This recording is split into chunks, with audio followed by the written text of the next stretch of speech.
Hello everyone! Kumusta? Have a good day. Ayan guys, nagluto ako, gumawa pala ako ng macaroni salad para baonin namin sa airshow. Ayan, gumawa kami, kumain din kami niyan kasi ang dami. Nilagyan ko ng itlog, ayan, eggs. Ayan ang halo ko guys, onions, carrots, bell peppers, ano pa ba yung mga hinahalo ko dyan na, ayan, radish. Ayan, cheese, ayan mga ano ko dyan. Nagpakulo muna ako ng, pinalambutan ko muna yung yung macaroni salad. Tapos sinahalo-halo ko na yan guys, oh. Oh, yan ang kasi gustong-gusto ni Habi yung macaroni salad na Filipino style. Na mayonnaise lang at saka salad cream ang nilagay ko. Ay, chicken din pala guys, nilagyan ko ng chicken. Yung shredded na chicken. Ayan. Yan, may chicken na yan. Tapos pineapple. Ayan, iyan ang macaroni yan, oh. Lagyan ko siya. Pineapple lang yan siya, guys. Lagyan ko sa pineapple. Tapos yung raisins, ayan. Ang dami nga, oh. Puno yung bowl. Ayan, guys. Sinahalo-halo ko muna yung mga sinachop-chop kong mga onion, saka bell pepper, saka raisins. Saka lagyan ko pa ng peanuts yan, guys. Yung may peanuts. Yan, hindi ko na nakuhaan ng video. Ayan, may mayonnaise. Nilagyan ko ng mayonnaise, ayan.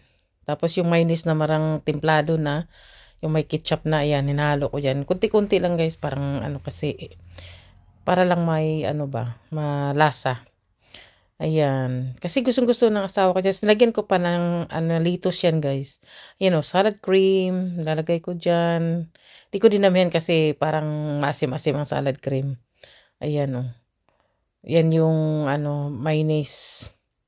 Tapos yan guys, oh. Gustong-gusto ng sweetheart ko yan. Tapos lagyan ko ng lettuce yan. Chop-chop ko lettuce. Hunugasan ko muna mabuti yung lettuce guys. Kasi parang walang mga nakalagay dyang mga uod o insect o mga dyan.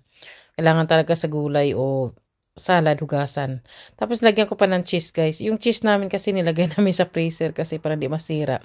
Kaya nag-frozen. Kaya ko muna, hinugasan ko muna at saka pinadipros ko muna. Ayan guys, oh, yung mayonnaise, lagyan natin. Ayan, hinaluan ko na yung kanina, tapos lagyan ko pa ulit kasi parang nag-dry. Ayan, nasa inyo lang yan kung gusto nyo yung maraming mayonnaise. Ayan. So, ako kasi, basta lang may kunting lang lasa. Kasi, parang masarap na. Gusto ng sweetheart ko yan guys, Filipino style. Yan, chicken lang saka yan, carrots. Nilagyan ko na, hinalo ko na kanina. Nilagyan ko ulit. Dami-dami nga kasi wala akong bowl na malaki. O, ayan, di ba? Kumuha na si sweetheart. Ayan. Lagyan ko pa ng eggs. Di ba? Masarap daw. O, ayan na. Ayan ang natitira. Ayan ang binaon namin. Ayan, si sweetheart kumain na siya. Tuwan-tuwa siya dyan. Gustong-gusto niya habang nanood ng TV. Ayan. Makain siya niyan. Ayan. Yan guys. Thank you for watching. Bye-bye.